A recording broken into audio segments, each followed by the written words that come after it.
Hey, Riley, good morning. Thanks so much for joining us. Thanks so much for having me, Rob. How's everybody doing? Doing well, thank you. Doing great. We're doing great because our last guest, Bernice Collis, brought us brownies. And she says they were half from you, Riley. So you'll get some credit for the brownies today. Get some credit. There we go. So you've been a delegate, you've been a state treasurer, and now a congressman, and you've worked in D.C. and think tanks before. Did all this lead to this and make you feel comfortable in the position, Riley, or is this kind of a bit of culture shock when you walk into the Capitol in Washington, D.C., and now you're one of 435? I think at the end of the day, people are people, whether you're talking about the House of Delegates, Congress, whatever that might be. They get different interests, equities they're trying to protect as it relates to their constituents and goals and objectives that they want to achieve. And so, these things certainly have put me in a spot to prepare me to, I think, serve very well the constituents of the 2nd Congressional District. But, be honest with you, I learned more from being a welder about how best to serve probably the average person than I did as state treasurer. I'd say that. Because you get an idea and you're living in it as it relates to, people that got to take a shower after work every day, which I did for a while myself. And so it's always kind of, I'd say that experience working in the trade certainly kind of grounded me throughout my life and that my faith and brought me to this position that I'm in right now. I'm sorry for the background music. I'm in an airport. I'm actually just leaving Mar-a-Lago right now. We had dinner with the incoming president of the United States last night. Yeah, tell me about that and how many people were with you at the dinner? So it was about 30 of us, 32 members of Congress. So it seems this is probably the last round of dinners. He's been having some of the members of Congress, of the House and Senate come down and meet with him, talking about mostly reconciliation, and how we're going to move forward on that. Obviously, it's hugely important to him. We're going to have provisions in there that are going to extend the Trump tax cuts, unleash American energy, but then also immigration and border security. So, these are kind of his top priorities. And then the last one I'd mention that will likely be in reconciliation is some mandatory spending savings and also trying to find ways for President Trump to have some ability to find efficiencies within the federal government. So kind of trying to cut some red tape, find efficiencies, kind of the Doge thing there a little bit. Great conversation last night. He is sharp as a tack, great host, by the way. Mar-a-Lago is beautiful. I've only been there twice. It's my second time being there. I hadn't been there in a while since I was there November 15th, 2022, when he announced. I was at his announcement, so that was the last time I was there. Yeah, Riley, how was the evening structured last night? Was it a general roundhouse discussion, or did the president-elect do most of the talking? How did you get your opportunity to get your views on the table? Yeah, so really he came in, sat down with us for dinner, and he kind of laid it out like, okay, here's what we're going to talk about, and here's kind of my views on X, Y, and Z. He'll give you the overarching kind of strategic vision that he has, which a lot of us are well aware of, and then highlight kind of some of the issues where we got more challenges in terms of trying to overcome the legislative hurdles to achieve those objectives. And, he laid it out perfectly. He really did. And it was a great conversation because we had a lot of different people, though. We had appropriators there, which I am one of those. I'm on the House Appropriations Committee. But we had more senior members than me. I'm the new guy. From House Appropriations Committee, we had folks from Ways and Means. We had folks that are obviously on the more kind of Freedom Caucus aligned, so like Marjorie Taylor Greene and some others. So but it was really constructive conversation, and I think we're going to have a good path forward on this and accomplishing the president's agenda very, very quickly. Which that's the kind of the debate right now. Is the president says one big beautiful bill, or is it two bills to accomplish that? And I think there's a lot of merits to the one bill idea. Do you think that's the way it's going to go? As of right now, I'd say so, but I could see kind of breaking off some of the parts. Instead of throwing everything in the kitchen sink into one big bill, I could see some things moving in a separate bill that perhaps might cause some challenges, or are not necessarily as relevant to reconciliation, so they wouldn't pass what we call the Byrd rule over in the Senate, obviously named after our former U.S. Senator Robert Byrd. So, yeah, I mean, they're still going to try to structure it, but I think you are going to have one big bill and maybe perhaps a smaller bill handling some of these other issues like debt ceiling and the like. All right, in the first, what's guaranteed to be in the first bill? Are we going to look at the border and preservation of the tax cuts in particular? Yes, and energy. So those are kind of top of the batting order. Tax cuts, unleashing American energy, and immigration. And then also finding some mandatory spending cuts in that bill. There's been discussion, is debt ceiling and reconciliation, or is it not? I think it probably makes sense to vote that kind of more like standalone, or with coupled in with some other bills. And now, the president's coming in, and Congress is going to likely, I imagine they're going to have to appropriate dollars to try to rebuild this disaster out there in Los Angeles as well. So now that's on the agenda, obviously. Riley, for Unleashing American Energy, I assume that's going to be targeting the oil and gas drilling, or is there anything else in addition to those two?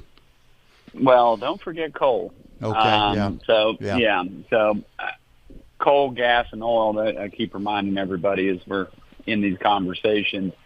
You hear oil and gas, and I'm like, well, we got coal too. So coal certainly part of that. And I think you're going to see, folks kind of trying to dismantle, which I'm fully supportive of, some of the provisions of the Inflation Reduction Act and actually incentivizing energy that actually makes power. Which I think is going to make a lot of sense. I mean, I think you can really quantitatively measure that in terms of electrical output.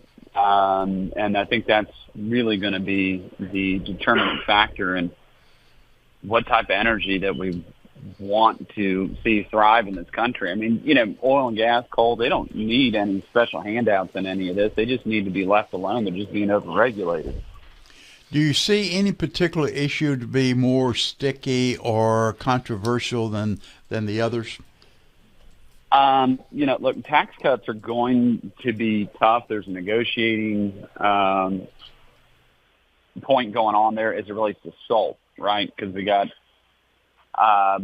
folks in our conference from New York and California. They want something to happen with SALT.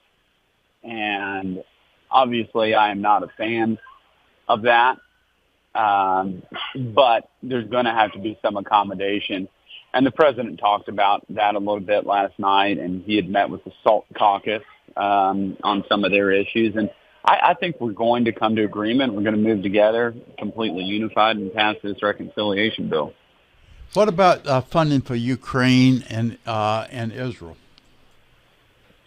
Nobody talked about that at all last night. We're just kind of focused on reconciliation. Obviously, funding for Ukraine wouldn't be part of a reconciliation bill. It has to do generally to pass the Byrd rule with revenue and things of that manner. So nobody was talking about foreign aid or anything like that. But he did talk, and you heard him talk about it, the Panama Canal, and needing to secure transit for our commerce that flows through the Panama Canal and being able to retain control back over the Panama Canal, where we have China's buying up land on both sides of the Panama Canal right now. I mean, it's a real problem. Riley, we mentioned reconciliation quite a bit. How about defining exactly what you mean by that, please? So reconciliation is a process that the House of Representatives can undertake by passing a budget resolution. So we'll set the budget, and then inside that budget resolution, you'll have instructions for the committees to go out and work on other revenue or revenue-generating measures out there that can be reconciled into one bill. So Ways and Means is going to do stuff. All the other authorizing committees, the appropriators are outside of that. They're not part of reconciliation because they deal, obviously, with just discretionary spending. The appropriations bills move separately. So this is all stuff that has to do, just think about it, just with money, right? Anything that generates tax revenue, money, cuts or otherwise. So Democrats have used reconciliation very effectively in the past, Obamacare being certainly one example of that. They used reconciliation to be able to do that. Now, why do we do reconciliation? Because you only need 51 votes in the Senate for it to pass. You do not need a cloture vote where you'd need 60 senators to vote for cloture. So you only need 51 for it to be able to pass. But the Senate parliamentarian does what's called the Byrd Rule, and that's where they see, well, do all these measures that the House has sent over here, do they all have to do with revenue, essentially?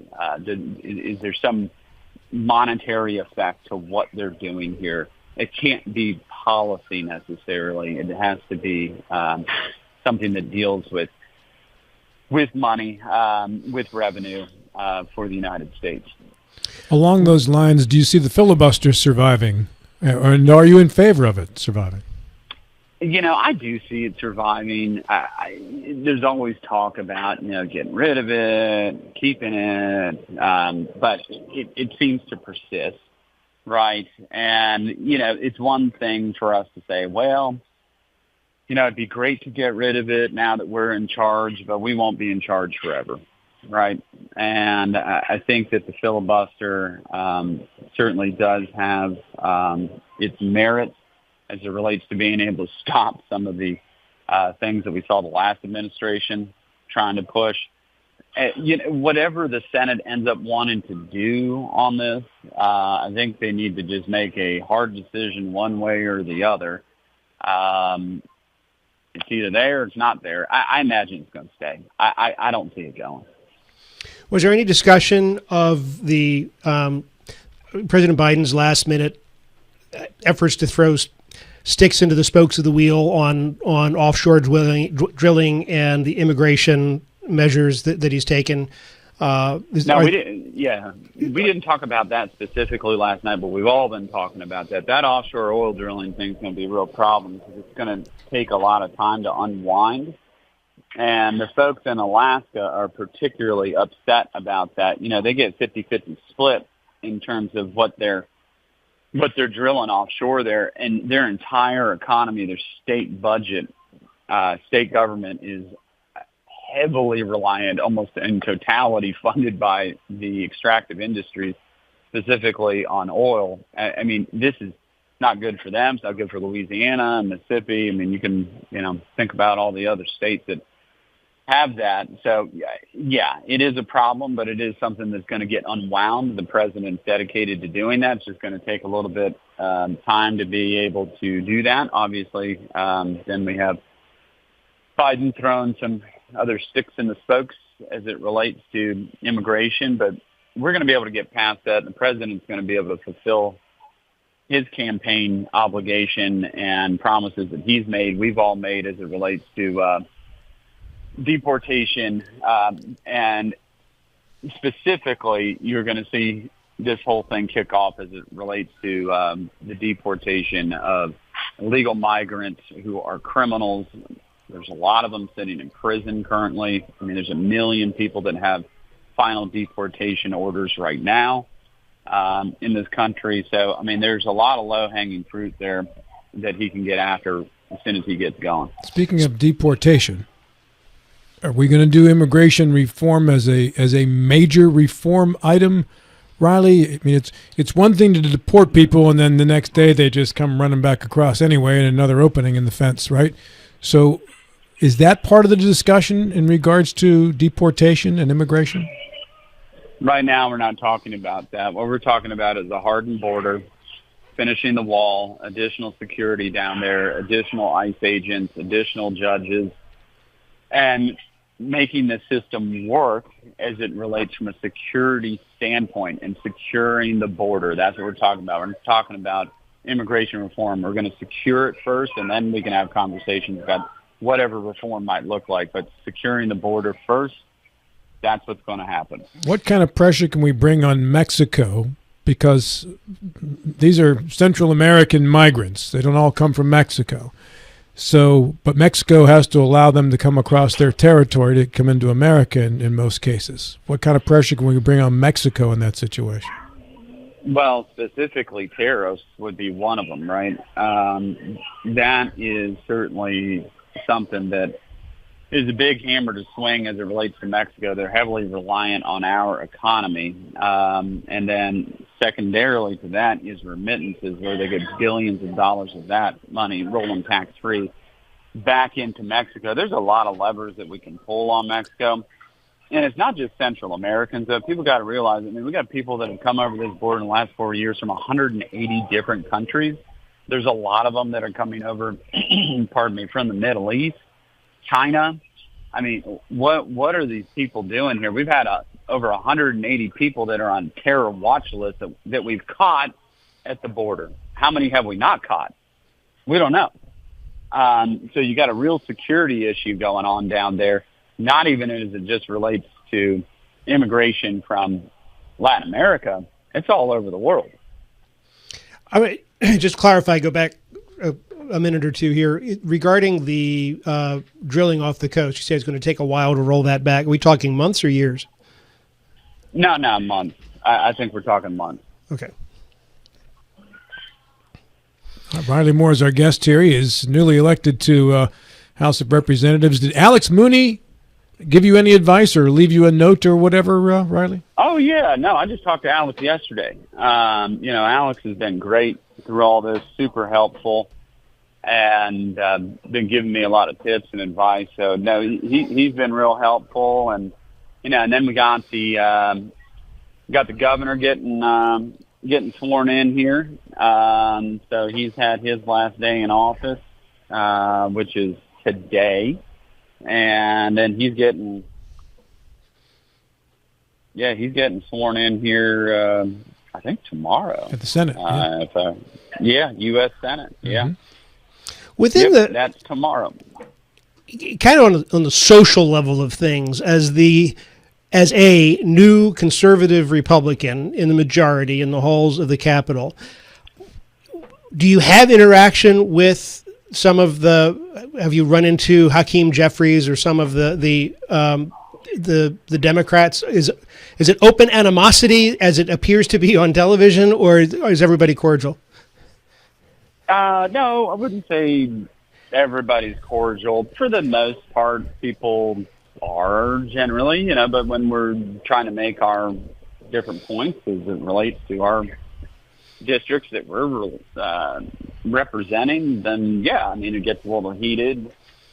Me and Brandon Gill, who's a new congressman from Texas, we were on State of the Union last weekend with Jake Tapper and the two other new Democrat members of Congress, and yeah, it certainly got heated, and that's fine, and that continues into the green room. Yeah. Okay. Yeah. I mean, we're not like yelling at each other. We just have different points of view. We just have different points of view on this stuff, and like the new member who was from Arizona, she thinks it's a great thing to keep the border open, and she thinks, well, we're we need construction workers. So that's the reason we keep the border open. I couldn't disagree with that more. And I made that pretty clear on that program. Ryan, on that note, I got to jump in because we're just about out of time here, man. I wish you a safe flight, safe travels, sir. Well, I appreciate that. My first bill that I co-sponsored actually passed the House last week, the Lakin Riley Act. Look that up if y'all aren't familiar with it. We are indeed. Yep. And think about this. 159 Democrats voted against that. They voted against deporting people who are here illegally that are violent criminals. That's where we are. Thanks, man. I appreciate your time. Thanks. All right. Thank you all. Take care.